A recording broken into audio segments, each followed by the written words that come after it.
ครับภาษาละนานนะก็ไม่ใช่เฮียนยากอะหยังนะครับตั้นเฮียนอักขระนะครับมันก็คือตัวอักษรนะครับในภาษาไทยไหมเฮียนไม้นะครับมันก็คือสระนะครับเอาสองอย่างนี้มาผสมกันตามหลักการของภาษาละนานนะครับ7 วัน1 เดือนตั้นก็อ่านออกเขียนได้แล้วนะครับบัญญัติครับบัญญัติอันเรื่องมันยากนั่นมันก็คือว่าอันถ้าเฮาจะเอาไปอวดให้คนอื่นในหู้นหันโดยเฮาเนี่ยนี่มันยากกว่านี้แหละครับเนี่ยเพราะว่าภาษาละนาวของเฮามันเป็นภาษาที่มันตายไปแล้วนะครับเพิ่นบ่ได้ใจในต่างราชการมาเมินนะครับเนี่ยการที่เฮาจะเอาไปอวดหรือโชว์ให้คนอื่นในหู้นหันโดยเนี่ยเนี่ย มันยากตรงที่ว่ามัน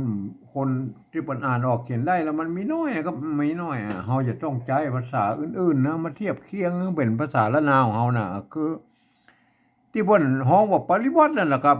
อันภาษาที่มันใกล้เคียงภาษาละนาวของเฮาหน่อยก็คือภาษาไตเนาะครับเนี่ยภาษาไตภาษาไทยนั่นน่ะเห็นไหมมันเกิดมาจากที่เดียวกันแล้วครับก็คือที่พ่อของเราก็แพงที่เดียวกันนั่นแหละเนี่ยสมัยนั้นเห็นไหมหลังจากนั้นเปิ้นนั้นอโยธยาเปิ้นก็เอาไปแปลงเป็นอักษรไทยนะเปิ้นก็เขียนเป็นอักษรไทยเนี่ยเห็นไหมมาทางเหนือหน่อยเฮาก็เอามาแปลงเป็นอักขระละนานะครับเนี่ยนะแล้วมันก็เยี่ยมมันก็มามันก็แยกกันไปนะครับภาษาเนี่ยเห็นไหมก็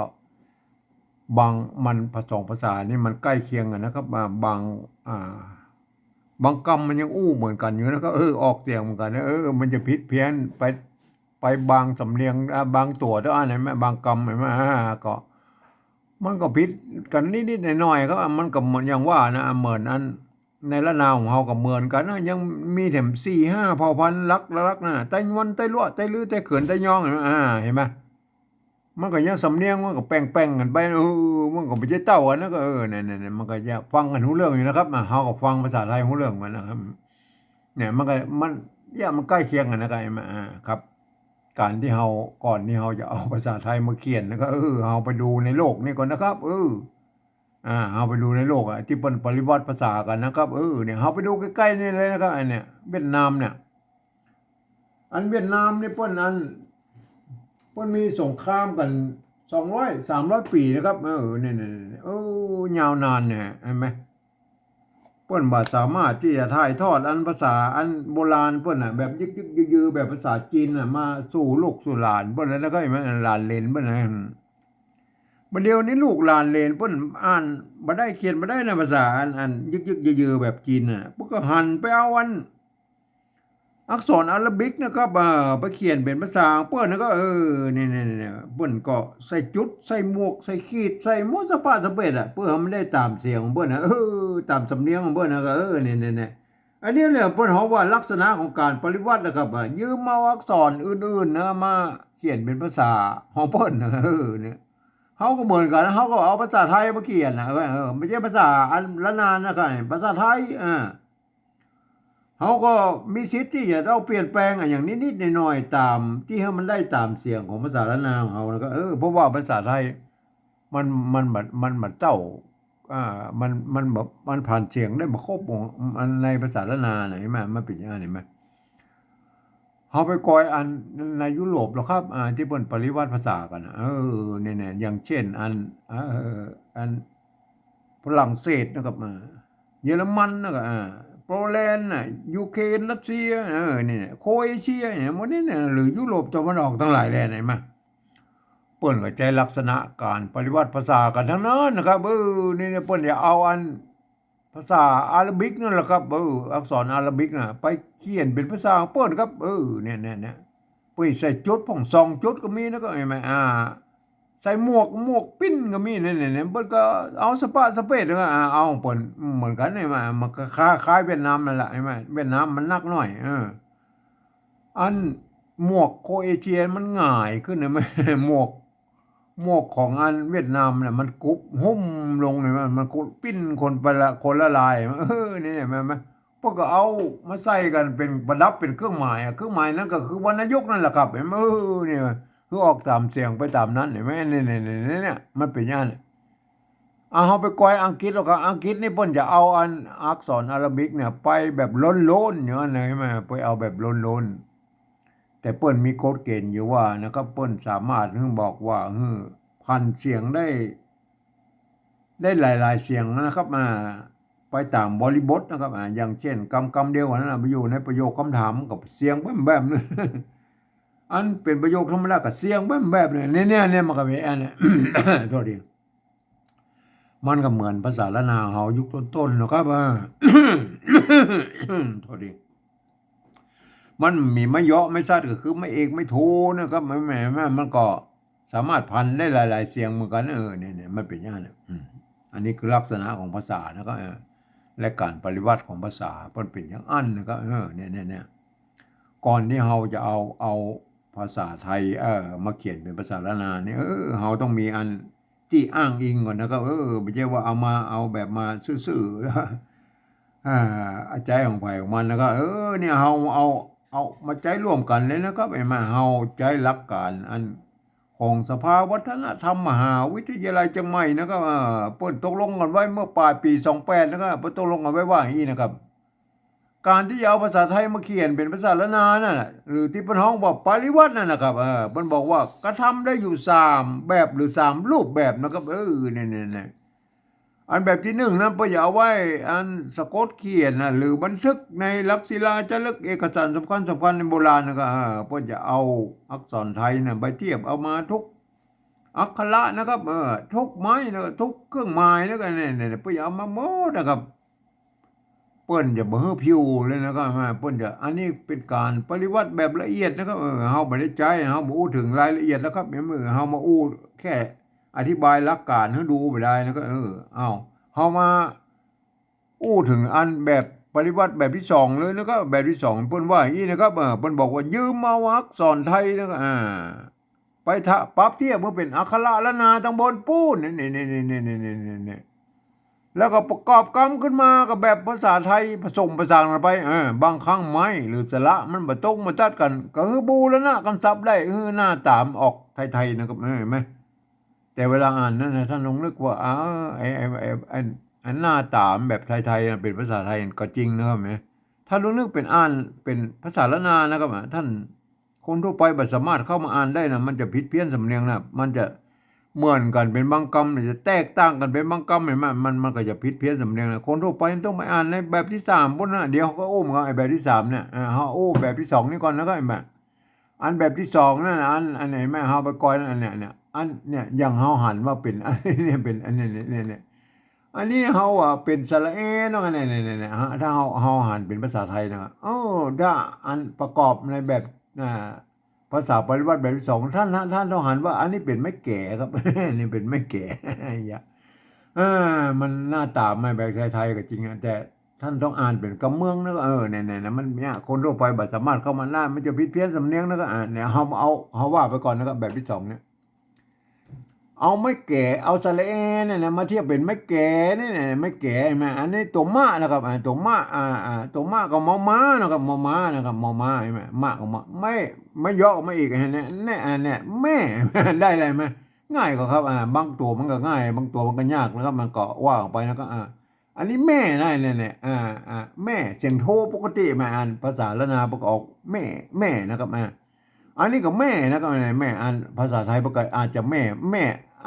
ภาษาไทยประกอบแม่เหมือนกันก็เรียกก็อุ้มกันในภาษาไทยนะอันนี้ภาษาปริวัติแบบที่2แม่นะครับอันนี้นะตัวเนี้ยนะครับตัวย่อเนี่ยนั้นตัวที่ตัวอักษรเนี่ยมันมีเสียงในภาษาไทยนะพวกก็ยืมเอาตัวยอยักษ์นะก็มาเป็นตัวย่อนะครับเนี่ยมันเนี่ยถ้าไปเขียนไม่กี่อันมันเทียบมาตรงๆมันก็เทียบได้แต่เวลาอ่านนะมันจะยากนะครับมันไม่ใช่ว่าตัวเพิ่นเอาตัวอันยอยักษ์เนี่ยเทียบเป็นตัวหญ้าแล้วนะครับมันต้องอ่านว่ายิงนั่นก็ยิงใช่ไหมยิงใช่ไหมบางคนก็จะชอบจะเอาตัวอายะยอหญิงนะมาเขียนมันไม่ใช่แล้วก็มันยิงนะเห็นไหมมันไม่ใช่นะก็อันนี้มันเนี่ยตัวหญ้าเนี่ยมันเป็นตัวเศษวรรคนอกวรรคนะ8ตัวนะเห็นไหม ล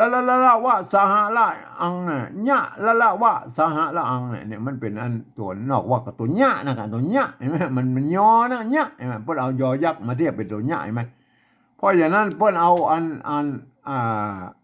ไอ้ตัวยะมันมีตัวยะกับตัวยะนะครับอันตัวยะเนี่ยมันเป็นอย่างนี้แม่เนี่ยตัวยะแม่เนี่ย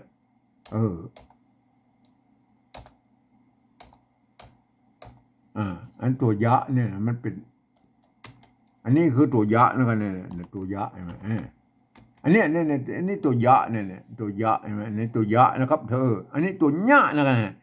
อันตัวยะนี่อันเปิ้นเอายอมาเทียบแล้วนะครับอันนี้เนี่ยเปิ้นเอาตัวยอมาเทียบแล้วนะครับเห็นไหมถ้าเปิ้นเขียนอย่างนี้เนี่ย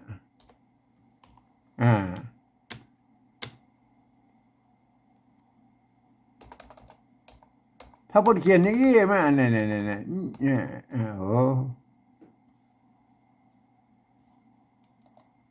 เท่าที่ได้นะเดี๋ยวก่อนถ้าเปิ้นเขียนอย่างนี้เนี่ยอย่างนี้นะครับ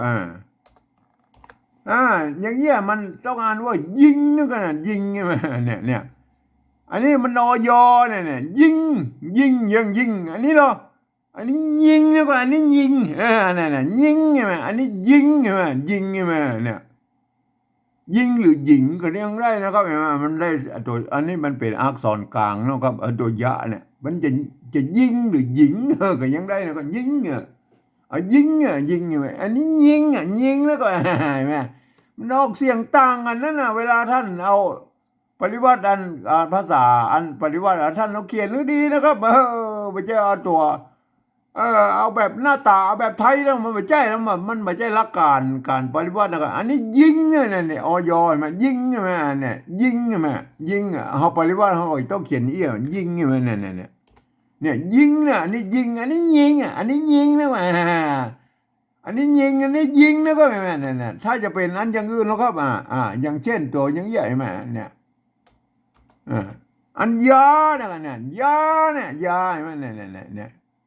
พวกก็เขียนโบราณพวกก็เขียนอันยาเนี่ยก็เวลาปฏิบัติแบบสองมันยาถ้าจะเขียนได้ยาเนี่ยยาเห็นไหมเนี่ยยาเนี่ยกินยากินอย่างเนี้ยเนี่ยยามันก็ต้องเขียนเนี่ยถ้าเอาถ้าจะเขียนแบบไทยก็หรอมันยานะครับมันยาถ้าก็ไปคิดโค้ดกันนะเอาเองก็ดีนะก็อาการไปวัดแบบยอยักษ์เนี่ยมันภาษาละนาบนภาษาไทยบนบ่มีตัวเดียวนะไอ้ตัวยะตัวยอยักษ์น่ะบนออกเพราะนั้นเมื่อเขายืมเอาตัวยอยักษ์มาเป็นตัวญะแล้วอันตัวยอยักษ์ไทยมันก็จะต้องใช้อยนะครับเห็นไหมถ้าท่านใจบะจ่างนะก็ท่านก็จะซับซ้อนกันนะครับผมเองนี่ผมจะเอาตามคนเฒ่าโบราณบ้านนอกเอาตัว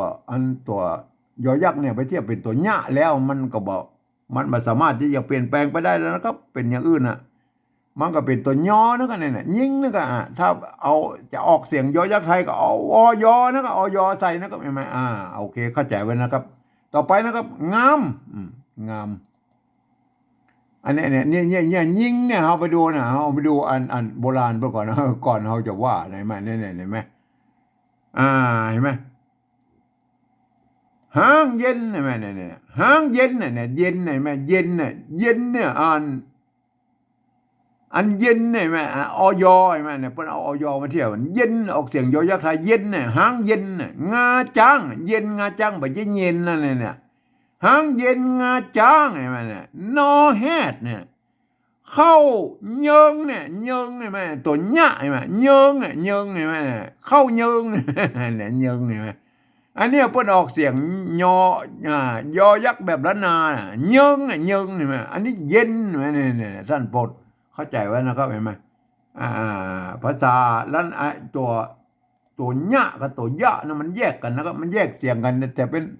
จำพวกตัวยอยักษ์นั่นแหละครับมันบอกมีอันเปิ้นเอาตัวญะเนี่ยตัวยอยักษ์มาเทียบเป็นตัวญะแล้วมันก็ท่านไม่สามารถที่จะไปพลิกแพลงอย่างอื่นได้เลยนะครับเห็นไหมก็ต้องเขียนไปตามนั้นเลยอันนี้ต่อไปแล้วก็ตัวงะนะครับไม่กา ตัวหางมะงามนี่มันเต้ากันก็แล้วไปแล้วก็อันนี้ก็เทียบมาเต้ากันนะยิงแม่ยิงงามนะอันนี้หรออันนี้เปียงนะครับเปียงนี่ไหมเนี่ยมันเริ่มต้นมาจากไม้เกี่ยนะครับเมื่อมีตัวงะสะกดแล้วเปิ้นจะตัดไม่เก๋ออกนะครับไอ้นี่นะมันมีอันเปียงเนี่ยไหมเปียงเนี่ยไหมเขาไปก้อยอันโบราณก่อนนะครับไม่แบบโบราณเนี่ยไม่เกียไม่เกีย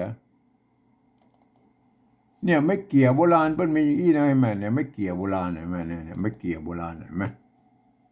ไม่เก๋แล้วก็มีตัวหญ้าอยู่นะครับเนี่ยแม่ตัวปะนี่เป็นอักษรต้นเห็นไหมอักษรพยัญชนะต้นเปิ้นมีไม้ซัดกำกับไว้นะเนี่ยบางที่เปิ้นก็อย่างว่านะอ่านทำอีสานเปิ้นก็ถือว่าเป็นอันไม่เกี่ยนะไม่ต้องมีไม้ซัดกำกับไว้นะครับอันไม่เกี่ยแบบละนานะอันเปิ้นแบบ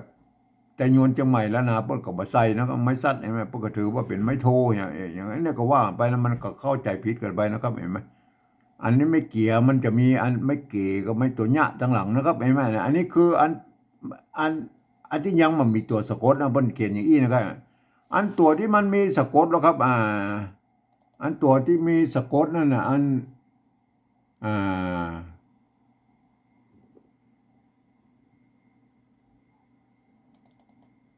าเห็นไหมอันตัวที่มีสะกดแล้วพอจะตัดไม่เก๋ออกนะเห็นไหมพอจะตัดไม่เก๋ออกเห็นไหมเนี่ย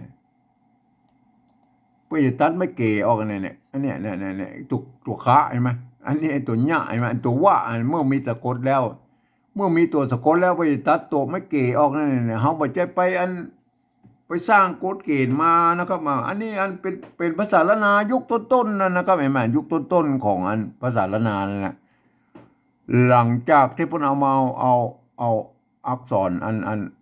สร้างอักษรมาเขียนเป็นอักษรธรรมแล้วนะครับอักษรธรรมบาลีนะครับเขียนภาษาบาลีหลังจากนั้นมันต่อมาเนี่ยมันจะเป็นยุคนี้นะครับยุคที่มันมีไม่เอกไม่โทคือไม่ย่อไม่สั้นนั่นเห็นไหมเนี่ยยุคแรกๆของอันภาษาละนาเลยนะครับแม่มันก็เปิ้นกำหนดมาแล้วเนี่ยเปิ้นเอาไม่เกี่ยไม่เกี่ยน่ะ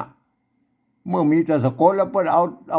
ตัดไม่เก๋ออกนะเนี่ยอันเขียวเห็นไหมเขียวอันเนี้ยมันเขียวแล้วนะครับเห็นไหมแต่บริบทนี่มันจะเขียวก็ได้จะเขียวก็ได้นะเหมือนมีไม่เยาะนะครับหรือมีไม่โทไม่ขอจ้างก็เขี้ยวเนี่ยอันนี้อ่านว่าเขี้ยวใส่พริกเนี่ยเขี้ยวใส่พริกอย่างนั้นขิงเนี่ยนะอ่านว่าเขี้ยวเนี่ยด้านโปรดแล้วสังเกตแล้วนะอ่านไม่ไม่เกี่ยแล้วเปิ้นมีอันตัวสะกดแล้วเปิ้นตัดตัวว่าตัดตัวไม่เกี่ยออกนะใครมาเนี่ยไหมท่านก็ไปพิจารณากันนะก็ท่านมันไม่ใช่อันเฮามาสร้างอันเฮามาสร้างอันกฎกติกาใหม่ไม่ใช่นะก็มันมีโบราณนะอันนี้เปียงนะเนี่ยตัวปะเปียงถ้าเป็นแบบที่หนึ่งพวกก็เขียนเต้าเย็นนั่นเนี่ยตัวเนี้ยตัวงะเนี่ยประนานว่าเปียงนะแบบที่หนึ่งเห็นไหมทีนี้เฮาก็อันนี้ตัวป้าเนี่ยมันอ่านว่าเปียงเนี่ยทีนี้เฮากับโบราณะกำซับนะครับคือมันหน้าตาแบบไทยๆนะโอ้โหไม่เก๋อยู่ตรงหน้าเฮาก็ใส่ไม่เก๋สระเอเนี่ยก็ไปไหมโบราณะกำไทยนะคือมันหน้าตาแบบไทยๆก็เอาสระเอียไทยมาใส่แล้วก็สระเอียใช่ไหมเปียงนะอ่านว่าเปียงไม่ใช่เพียงนะได้แบบตัวเนี้ยเปียงนะอ่านว่าเปียงนะไม่ใช่เพียงนะครับคนทั่วไปมาอ่านแล้วมันจะเพลิดเจ้าจ้าแล้วก็เนี่ยเปียงเนี่ยแม่ยิงงามเปียงนะฟ้าเราเนี่ยอันตัวฟ้านะครับนี่มันมีปัญหาแล้วตรงตัวแล้วตัวฟ้าก็ยืมตัวฟอฟันมาเป็นตัวฟ้านะครับไม่กดจ้างไม่โทนะไม่กากสลายฟ้าแม่ยิงงามเปียงฟ้าเนี่ยได้นะครับอันบอนะครับบอใบไม้ที่มาเป็นอันบอเนี่ยอันนี้บอใช่ไหมอันอันโบราณพวกเขียนเต้าอี้นะครับมีอันตัวบะนะครับไม่กังวลนะครับพวกเขียนเต้าอี้นะครับเนี่ยเห็นไหมเอาไปก้อยอันโบราณพวกเขียนนะครับไม่ใช่ว่าอันเอาไปเขียนไปเลยนะก็เนี่ยเอาไปก้อยบ่อโบราณนะครับบ่อโบราณเห็นไหมเนี่ยบ่อโบราณบ้านบ่อเนี่ยบ่อตัวบะเห็นไหมไม่กังวลนะพวกเขียนเต้าอย่าประนานบ่แล้วนะก็เนี่ยความจริงแล้วมันจะต้องมีกันย่อนอยู่ตรงรูปนิ่มตวงนะครับมีมะเยาะนะครับสมัยนี้มันมีมะเยาะ ไม่ซัดนะครับเปิ้นก็เขียนตัวอี้แล้วครับเปิ้นก็อ่านว่าบอนะไม่ใช่บังนะครับไม่ใช่บังนะ ไม่ใช่ไม่กังมออ่านว่าบังไม่ใช่นะครับอันนี้มันเป็นตัวพิเศษนะบอกความจริงไงไม่ก่อเนี่ยมันดูตัวนี้นะครับมันดูเนี่ยอันนี้มาปอนะปอตัดเนี่ยมันไม่ก่อนะไม่ก่อไหมถ้าเขียนเป็นตัวอื่นๆนะขวธรรมดาเนี่ยเปิ้นใจอันนี้เนี่ย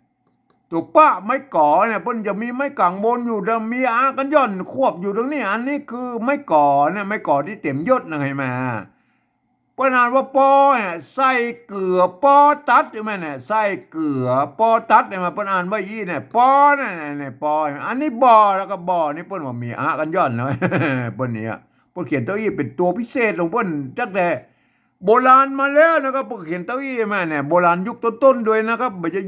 ยุคปลายนะยุคปลายๆเปิ้นใส่ไม่อันไม่เหยาะใส่เข้าไปแหลมก็แล้วแต่นะครับจะใส่บ่ใส่มันก็แล้วแต่นะยกเว้นอากันย่อนนี่บ่ต้องไปใส่เปิ้นนะ เปิ้นเขียนอย่างนี้เป็นตัวพิเศษแล้วก็บอนะก็บอเห็นไหมอันนี้เห็นไหมบอได้อันนี้ได้เห็นไหมได้ไม่ไก่ตัวดาเปิ้นอันไม่ขอจ้างบนใจไม่ซัดแตนมันได้อันนี้หรออันนี้ลิ้นเห็นไหมเนี่ยบะหมี่ไม่ขอจ้างเพราะก็อ่านว่าลิ้นเนี่ยบอได้ลิ้นไก่ลิ้นปองเนี่ยมันเป็นอย่างนั้นเห็นไหมเนี่ยอันนี้เป็นภาษาโบราณยุคต้นๆเนี่ยเขาก็เอามาอ่านเป็นอ่าอัน เขาเอามาเป็นอันตัวอย่างที่มันจะต้องเขียนแล้วก็อันบ่อนั่นอ่านถ้าเป็นอันเนี่ยอันเขาปฏิวัติแล้วนะครับถ้าเป็นแบบที่หนึ่งไปเอาไม้กางบนมาใส่นะครับทีนี้เขาเป็นแบบที่สองแล้วเขาก็บูรณะคำศัพท์มาไปหน่อยนะครับบ่อเห็นไหมอันนี้บ่อเห็นไหมอันนี้บ่อเขาก็เอาแค่อันเอามาเหยาะมาแล้วก็หน้าตาแบบไรอันนี้บูรณะคำศัพท์ไอ้เปียงเนี่ยมาไอ้เปียงนี่นะครับไม่บูรณะคำศัพท์มันหน้าตาแบบไทยๆนะก็เหมือนเทียบมาเห็นไหมเปียงน่ะบูรณะ สระนะครับบูรณะสระใช่ไหมคือมันหน้าตาแบบไทยๆกับเปี้ยงเนี่ยนี่อันนี้บ่อแล้วกับบูรณะเหมือนกันนะเขาไม่ใช่เอามานั่นไหนมาเอากับบูรณะกับป้นนะอันนี้เต้านะครับ อันนี้เต้าอันตัวตะนะครับอันบ่อนะครับบูรณะกับซับนะครับอันเต้าแล้วครับอันนี้เนี่ยตัวตะนะครับตัวตะยืมตัวททหารนะครับไม่เก่านะไม่เก่าเอาใช่ไหมไม่เยอะนะครับอันนี้เขาไปดูโบราณก่อนนะไอ้เต้าเนี่ยไม่เก่าอันโบราณนะครับไหมเขาไปดูอันนี้ก่อนเนี่ยเต้าไหมอ่าเนี่ยเต้าโบราณเนี่ยเป็นไงเนี่ยตัวต้าใช่ไหมไม่เก่าใช่ไหมไม่กงนะเพื่อเอาไม่กงเอาครับไว้นะครับเสเบิร์นมันมีไม่ย่อยนะบนนะประมาณเต้ากันฟักเห็นไหมเต้ากันฟักต่ำผงเห็นไหมเนี่ยเต้านะตัวเต้าเห็นไหมเนี่ยตัวเต้าเปิ้นใจไม่กงนะมาอันนี้เขาจะปะเป็นส่วนน้อยนะครับมาที่เปิ้นใจไม่กงนะส่วนใหญ่แล้วเปิ้นจะใจอันเปิ้นจะใจอันไม้อ่าไม่ชัดมากกว่านะครับเนี่ยที่จะพบอันทั่วไปเนี่ยไม่เก่าไม่เก่าแบบอันโบราณเลยไหมอันยุคต้นๆเนี่ยไม่เก่าใช่ไหมอันตัวปะเนี่ยเพิ่นเอาตัวละน้อยมากำกับไว้เนี่ยแล้วละหางละเนี่ยเพิ่นเอามากำกับไว้เฉยๆแล้วก็มันเพิ่นบอกเพิ่นอ่านว่าเนี่ยใบน่ะเนี่ยใบเป้ามันบ่มีไม้ก็จ้างนะมันซัดเพิ่นเอากำกับไว้มันเป็นมือเหมือนเป็นไม้โกบลีบ่ได้นะก็เนี่ยใบเป้าไม่ใช่เปล้านะครับไม่ใช่เปล้าตองใช่ไหมเนี่ยอันนี้เป้าเนี่ยใบเป้านะครับใบเป้าไม่มาต้นเป้ามาใบเป้านะครับไม่มาเหมือนมีไม้ก่อจังนะเป้าอันนี้ไม้เก่าที่เป็นเอาไม้ซัดกับไว้นะครับไม่มาเพื่อเบอร์เป็นไม้โกบาลีนั่นบางที่มันจะนิยมในอันแบบเอี้ยเอาที่ไม้ซัดกับไว้นะครับมันจะนิยมในไตโยนเชียงใหม่นะก็แบบเคยเขียนที่หรือละนาทั่วไปนะก็ทั่วไปหรืออันละนาส่วนน้อยที่ไปใช้ไม่กงนะครับแล้วก็ไอ้ทำอีสานเคยใช้ไม่กงนะครับเนี่ยสภาพไม่เก่าเนี่ยนะครับไม่เก่าเนี่ยท่านโปรดเข้าใจไว้นะท่านไปหั่นก็อย่าไปตักเพิ่นนะครับอันนี้เต้านะเอาหูละอันไม่สั้นเนี่ยอันนี้เขียนแบบละนาทั่วไปนะครับส่วนใหญ่แล้วเขียนเอาไม้ซัดใส่นะก็เต้าเนี่ยใช่ไหมอันถ้าเป็นแบบที่หนึ่งไปจะเอาอันไม้ซัดเนี่ยมาตัวเองนะก็คืออย่างเงี้ยแม่เพื่อเขียนเอี้ยแม่เต้าแม่เพื่อเขียนเอี้ยเนี่ย เฮาบ่เอาถึงขนาดนั้นแล้วเฮาบ่เอาเฮาเอาแค่มาย่อมาเต้าจะอ่านว่าเต้านะครับอ่านว่าเต้าเนี่ยเนี่ยอ่านว่าบ่ใช่เท่านะครับอ่านว่าเต้าเดี๋ยวแบบที่3เนี่ยผมจะพันเสียงให้ดูเหมือนกันนะครับอันนี้นะตานะไม่กานะครับอ่านว่าตาออกเสียงเจรวาเนี่ยอันนี้เทียบมาโดยตรงนะอันนี้บูรณะคำศัพท์เฮาบ่เอาไม่ซัดมานะครับเห็นไหมบูรณะคำศัพท์อันก็คือมันหน้าตาแบบไทยๆก็เนี่ยบ่อเต้าอ่านไม่ใช่บ่อเท่านะบ่อเต้าอันนี้เราอ่านว่าตานะเสียงจัตวาเนี่ยตาเนี่ยตาเนี่ยนะเทียบมาอย่างนั้นอันนี้ไม้ไม้ไก่นะครับตัวมะไม้ขอจ้างอันนี้มันตรงตัวแล้วไม้ใช่ไหมบางตัวที่บนอันเหมือนกันมันก็มีรู้ครับอันภาษาไทยกับภาษาละนานะมันก็เป็นเกิดมาจากที่เดียวกันแล้วมันบางคำก็ยังอู้กันเหมือนกันอยู่แล้วอันนี้ตัวก็อ่างนะครับไม่ซัดก็ไม่หันอากาศอันนะตัวหน้าหางหน้าไอ้มาหางหน้าก็อันเนี่ยไม้อันเนี่ยมันเต้ากันใช่ไหมไม้อันเดียวมันเสียงมันเต้ากันนะภาษาไทยภาษาละนานะอันเดียวนะอันเดียวกับอู้เด็กกี่ละอันเขี้ยวนั่นแหละไอ้มาอันเนี่ยเดียวเนี่ยเป็นอ่านว่าเดียวเนี่ยอันเนี่ยมาเห็นไหมอันพอตะกี้ละมาพอตะกี้ละเห็นไหมตะกี้ก็คือพอแล้วไอ้มาอันไม่อ่าไม่เกี่ยนะเห็นไหมไม่เกี่ยเพิ่นมีตัวว่าอ่สะกดแล้วเพิ่นสิตัดไม่เกี่ออกใช่ไหมอันเนี้ยเขี้ยวใช่ไหมเขี้ยวแต่อันกรณีอันนี้เนี่ยมันเป็นอันนี้มันเดียวนะครับเดียวใช่ไหมเนี่ยมันเปิ้นมันไม่เกี่ยนะแล้วครับอันถ้าเป็นแบบที่1บ่เขียนอีนะครับเนี่ยเดียวเพิ่นอ่านว่าเดียวนะอันแบบที่1แล้วอันนี้เฮาแบบที่2นะเฮาก็บูรณะคำศัพท์หูละมันเป็นไม่เกี่ยนะครับเขาก็ใส่ไม่เกี่ยเข้าไปเนี่ยเห็นไหมแต่อันนี้มันยังเหมือนภาษาไทยที่มันอ่านไปได้ที่ก็เอาแบบไทยๆใส่นะก็เดียวเดียวใช่ไหมเดียวใช่ไหมอ่าอ่าอันนี้เดียวบูรณะคำศัพท์นะครับคือมันหน้าตาแบบไทยๆเดียวอันเดียวนะได้แล้วครับใช่ไหมอันนี้ก็อ่านได้แล้วครับอันนี้คือภาษาปฏิวัติแบบที่2นะครับนะท่านก็ปฏิวัติได้นะครับแต่เวลาอ่านท่านจะต้องเป็นนึกถึงว่าเป็นภาษาละนานะครับท่านต้องหันว่าอันนี้เป็นตัวมะตัวญะตัวงะตัวปะนะตัวตัวฟะนะครับเห็นไหมตัวบะเห็นไหมตัวตะเห็นไหมเนี่ยมันต้องเห็นเป็นภาษาละนานะครับคนทั่วไปบัดสามารถเข้ามาอ่านได้นะครับมาอ่านแบบภาษาไทยมันกับเพลิดเจือจ้ากันบางคำมันก็จะเหมือนกันอยู่นะครับอย่างไม้กับอันเนี่ยมันก็เหมือนกันนะแม่อย่างเงี้ยเหมือนกันแต่อันอื่นๆเนี่ยมันจะผิดเพี้ยนสำเนียงไปนะก็อย่างยิงเนี่ยใช่ไหมพออ่านว่ายิงเนี่ยมันก็ผิดแล้วไงมันเป็นมันจะต้องอ่านว่ายิงนะพวกก็อ่านกันได้ยี่นะครับนี่นะครับแบบที่2แม่ยิงงามเปียงฟ้าบ่อเต้าตาไม้อันเดียวเนี่ยพวกก็อ่านกันได้ยี่นะเนี่ยแม่อันเนี้ยอันนี้คือแบบที่2นะแบบที่3แล้วครับอันแบบที่3นั้นหลักการอันที่สภาวัฒนธรรมมหาวิทยาลัยเชียงใหม่นะเพิ่นตกลงกันไว้เมื่อปลายปี28เพิ่นตกลงกันไว้ว่าอย่างนี้นะครับเพิ่นตกลงกันไว้ว่าบอกหลักการนะหลักการเพิ่นบอกว่าฟังเอาเสียงภาษาละนาตำบลปูนนี่เพิ่นออกเปล่งเสียงออกมาอย่างไรเนี่ยมันก็คือเสียงกระบูนั่นแหละเปล่งเสียงเพิ่นอู้มาอย่างไรก็เอาภาษาไทยเขียนพิจารณาเนี่ยเปิ้นอู้กันเจ้าอี้นะครับมาลักการนะเว้ยนะแต่มันก็ยังว่านะมันการที่เฮาจะเอาภาษาไทยนะมาเขียนเป็นภาษาละนานั่นน่ะมันยุ่งยากหน่อยนะครับว่ามันไม่ใช่ว่าเอามาซื่อๆได้นะครับเพราะว่าภาษาละไทยนะมันเป็นระบบ5เสียงนะครับภาษาละนามันเป็นระบบ6เสียงนะครับเห็นไหมอันที่เปิ้นเสียงเขียนบ่ได้ก็คือเสียงโทพิเศษโทเมืองนั่นน่ะเปิ้นบ่มีวรรณยกนะครับเท่านั้นแต่อันบางคนเพิ่นก็เปิบเปิบขี้ตู้เอาเสียงนั้นเอาเสียงโทปกติไปเป็นเสียงโทพิเศษเนี่ยนั่นทีนี้มันก็เขียนตัวอื่นมันก็จะพลาบเข้าไปหมดแล้วก็มันจะพลาบเข้าไปหมดนะครับมันเห็นไหมเพราะฉะนั้นอันผมเองเนี่ยมันอันที่พูดเขียนมาได้นะผมก็จะปฏิวัตินะครับตามแนวทางของ เวียดนามนั่นแหละเปิ้นที่เปิ้นอัน ปริวัติภาษาของเปิ้นน่ะก็ผมก็ใจแบบนั้นนะก็ว่ามาผมจะใจจุดประดับไว้ในเสียงโทพิเศษตัวเดียวนะก็ไม่อันเนี้ยนอกตัวอื่นที่บ้านแบบภาษาไทยเปิ้นสะกดเขียนได้มาก็เอาภาษาไทยเขียนสะกดเขียนไปนะครับยกเว้น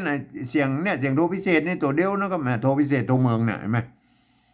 ก็เอาจุดประดับไว้เหียอันมันก็จะเขียนได้อันอื่นๆมันก็เขียนได้กูเสียงนะครับเห็นไหมก็เฮามาก่อนเลยนะครับเห็นไหมเฮามาฟังเลยนะครับก่อนที่เฮาจะไปผ่านอันเสียงโทพิเศษนะเฮาเดี๋ยวเฮาเอาไปตัวไปก่อนแล้วก็เห็นไหมเอาฟังแล้วเฮาบ่ได้ไม่พอแบบที่สองนี่ก็ได้แบบที่หนึ่งเฮาก็บ่ต้องไปพอก็ได้อันแบบอันแบบภาษาอันละนาเนี่ยเฮาเอาฟังเนี่ยเพิ่นบอกเฮาฟังนะครับแม่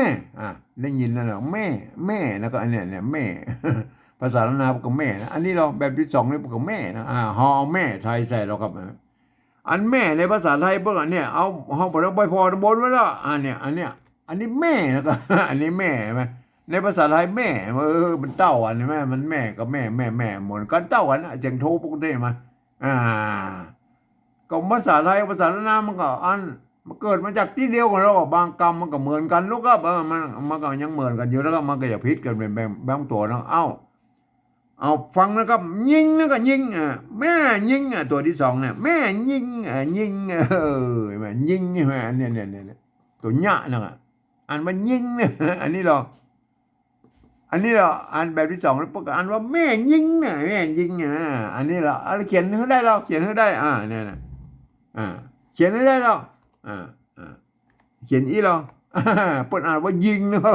เนี่ยเปิดอ่านว่ายิงเนอะเนี่ยแม่ยิงเนี่ยมันตัวอันนี้มาตัวนี้เราก็ต้อง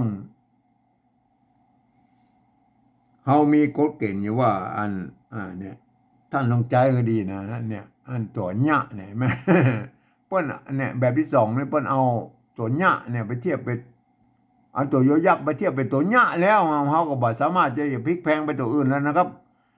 ในการเขียนภาษาปริวัติแบบที่สามนั่นก็ต้องเอาแบบอันที่สองนี่เป็นหลักนะก็ยิงนั่นก็ยิงเนี่ยต้องอ่านแบบถึงว่ามันอันเขียนเหมือนกันก็จริงแต่เวลาอ่านเนี่ยอ่านอันตัวออกเสียงยอยักษ์แบบละนานะก็เนี่ยยิงไหนมา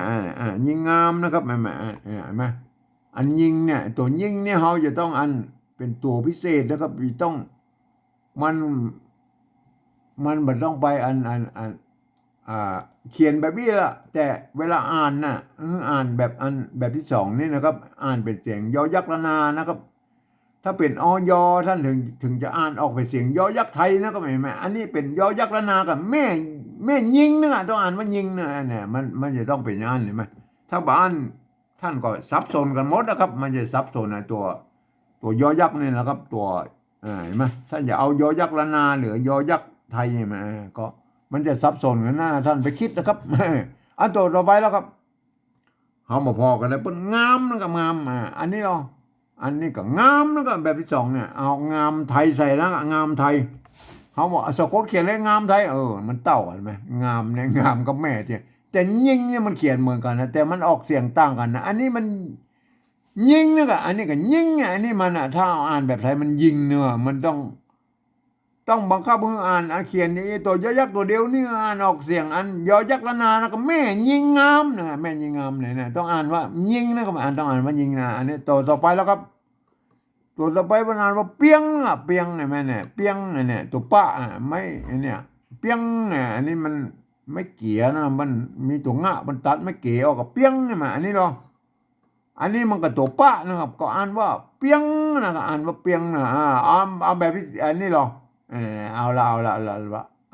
เปียงเอาเปียงเขาได้ยินแล้วนะเอาเปียงไทยใส่แล้วก็มาเนี่ยพวกเกิดสะกดเขียนได้อันนี้เปียงต้องเอาปาเขียนนะมันอ่านว่าเปียงมันต้องเอาปาเขียนนั่นนะเปียงได้เปียงนี่มั้ยเปียงเนี่ยได้ไหมแม่ยิงงามเปียงเนี่ยเปียงนี่มั้ยเปียงอันฟ้าเอาตัวต่อไปฟ้านะอันนี้เสียงตีอันนี้ก็ฟ้าเสียงตีเอาฟ้าไทยใส่แล้วก็ฟ้าไทยอันนี้ก็ฟ้าเนี่ยมันเต้ากันก็ห้องมันต้องยุ่งไอ้ตัวนี้ไอ้เปียงเนี่ยแม่เปียงเนี่ยไหมอันนี้โบราณคำศัพท์มันเป็นเปียงเนี่ยเปียง เปียงฟ้าได้แล้วนะครับ แม่ยิงงามเปียงฟ้าได้แล้วครับบ่อนะครับเนี่ยบ่อเห็นไหมเนี่ยภาษาล้านนาอันนี้ตัวที่สองกับบ่อนะครับเนี่ยเห็นไหมอันบ่อไทยแล้วก็บ่อไทยบ่เขียนได้แล้วครับบ่อเขาบอกไปพองบนละอันนี้ก็บ่อไทยมันเต้าอันนี้ก็แล้วไปนะครับอันนี้ตัวต่อไปละมีปัญหาละอันเนี้ยอันนี้ปัญหาว่าเต้านะก็เสียงโทปกตินะเต้าเนี่ยมันตัวต้านะครับอ่านว่าเสียงโทปกติปัญหาเอาตัวต้าเขียนนะเต้าเนี่ยอันนี้เหรออันนี้ก็ตัวต้านะครับประกาศว่าเต้านะเสียงโทปกตินะเอาเต้าท่านจะต้องเอาอันเอาตัวตอเขียนนะเนี่ยไม่เก่าอ่ะสระเอาต้องเอาเต้าเนี่ยเต้าใช่ไหมเนี่ยสะกดไปเลยนะครับอันนี้เต้าใช่ไหมอันนี้เนี่ยถ้าจะเอาใส่ไม่เอกนะใส่ไม่เอกก็เต่าใช่ไหมเนี่ยบางคนอันเปิบเอาเสียงอันไม่โทรเป็นเสียงโทรพิเศษเนี่ยท่านถ้าเวลาเสียงอันโทรปกติแล้วพวกก็จะต้องใช้อย่างนี้มันก็กลายเป็นเต่าฮะเป็นเต่านาเต่าแนดไปอันนี้มันเต่านะครับมาเต่านาเต่าแนดแล้วก็เนี่ยเต่านาอันใช้ไม่โทรแล้วเต่าใช่ไหมเนี่ยเต่ามันเสียงเต่าอันนี้เนี่ยอันนี้เต่าเนี่ยเขาไปพอตรงบนเวลาอ่านว่าเต่านะกันอ่านว่าเต่าเนี่ยอ่านว่าเต่านะกันได้แล้วเนี่ยอันนี้ประกาศว่าเต้านะไงอ่านมาเต้าใช่ไหมอันนี้ก็อ่านมาเต้าใช่ไหมเนี่ยอันนี้เนี่ยเต้าอันนี้ก็เต้าใช่ไหมอันแล้วก็บัดเต้าเราบัดเต้าบัดแตงเนี่ยบัดเต้ามันบัดเต้ามันเสียงโทพิเศษแล้วครับโทพิเศษโทเมืองเขาเอาจุดประดับเนี่ยเต้าแม่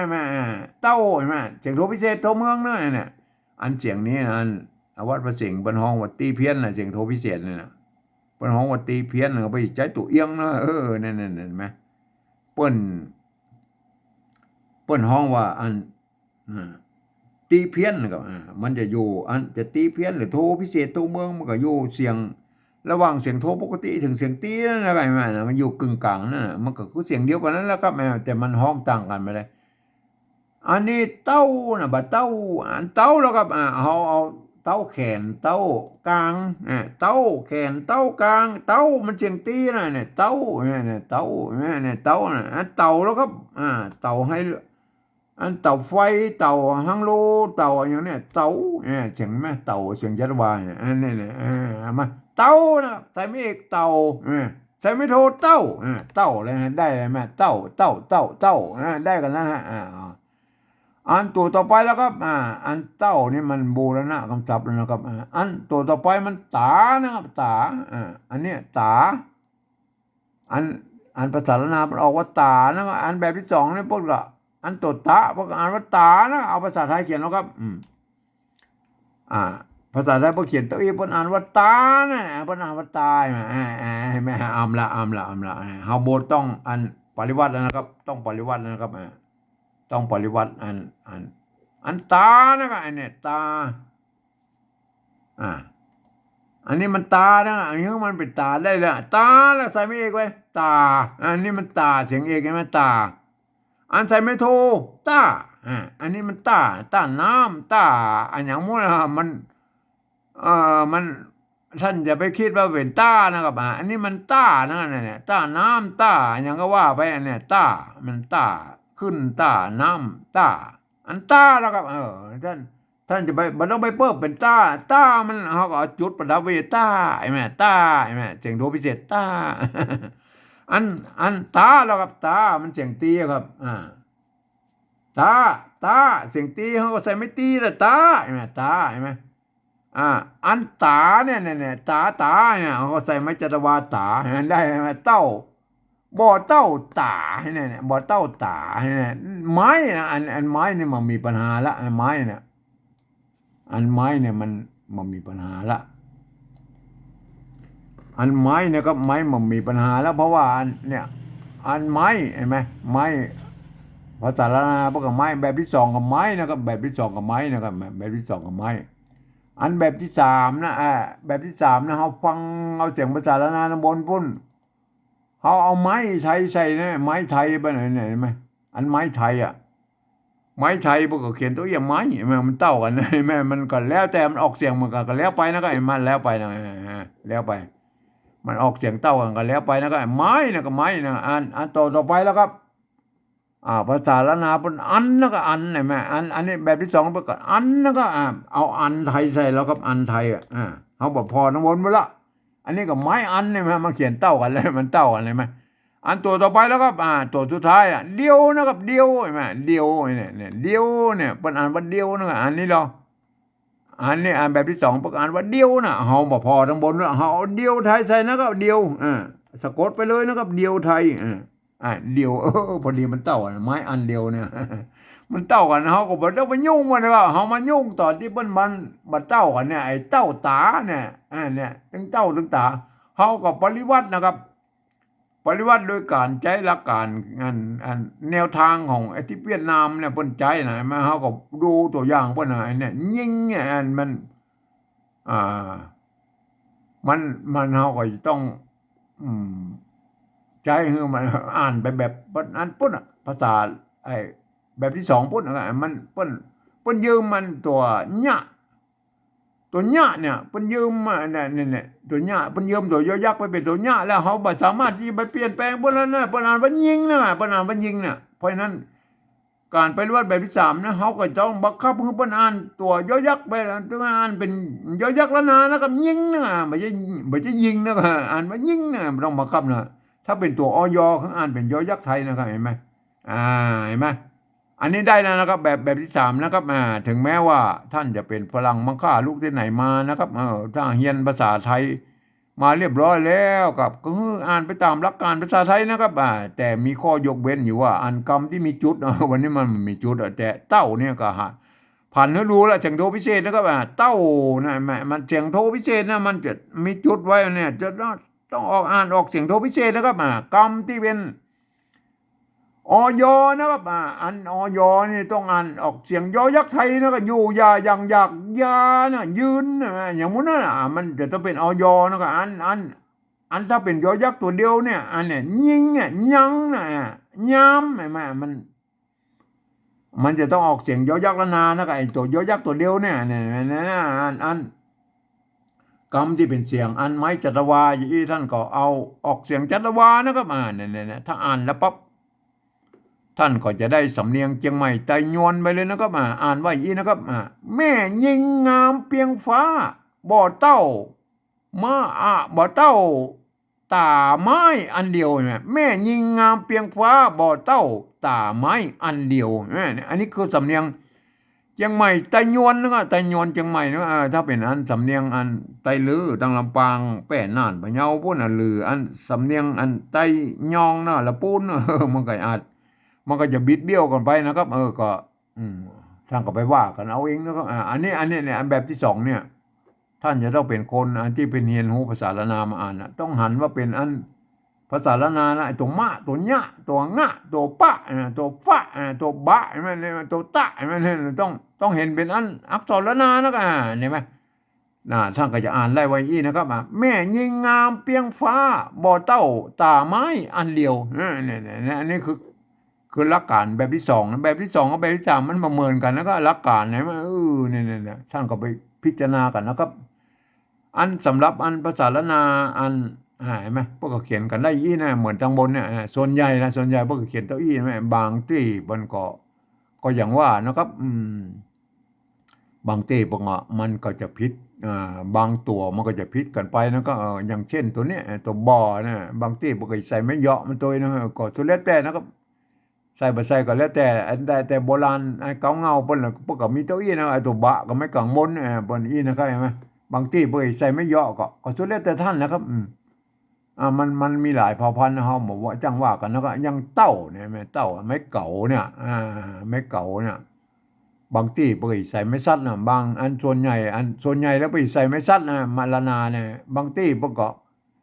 ละนาส่วนน้อยบ่ใจไม่กงกำกับไว้เป็นอันไม่โกเหมือนมันเป็นไม่โกบลีเนี่ยก็สุดแล้วแต่นะอันแบบนี้ไม่กงเนี่ยใส่ไม่กงมันนิยมในปุ้นเนี่ยทำอีสานปุ้นนะครับเห็นไหมมันก็ใจได้สองแบบนั้นมันก็มีอันหลักฐานอันคนเจออยู่นะครับในอันภาษาโบราณ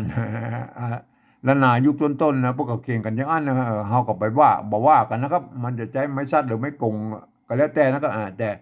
เห็นไหมอันอื่นๆเบิ่งก็อ่านก็ได้นะอันยกเว้นไอ้ตัวนี้ตัวนี่เนี่ยตัวญะเนี่ยตัวญะเนี่ยเพิ่นเอา เวลาปฏิวัติเพิ่นเอาตัวยอยักษ์มาเทียบเป็นตัวญะนะครับเพราะฉะนั้นเฮาบ่สามารถที่ไปเปลี่ยนแปลงหยังเพิ่นได้แล้วครับเนี่ยแม่อันรูปเนี่ย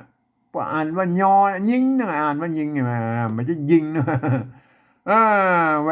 วลาอ่านภาษาล้านนาเพิ่นก็อ่านกันได้นะไงแม่เพิ่นอ่านไว้อีกนะครับ แม่ยิงงามเปียงฟ้าบ่เต้าตาไม้อันเดียวนี่คือการสำเนียงไตยวนเชียงใหม่นะครับแม่ถ้าเป็นสำเนียงไตลือตังลำปางแป้นน่านพะเยาหรือไตยองละปูนมันก็ ไปน้ำลายนึงนะก็ก็ท่านอันนี้เป็นการปฏิวัติแบบอันอ่าไตยวนเชียงใหม่นะครับอ่า อันสำหรับอันเผ่าพันธุ์อื่นๆท่านก็ฟังเอาแล้วก็เอาแนวทางไปปฏิวัติภาษาอันอ่าสำเนียงของท่านแล้วก็มันมาเต้ากันนะครับท่านก็ไปคิดค้นเอาเองนะครับครับวันนี้ผมขอบรรยายเพียงแค่นี้นะครับ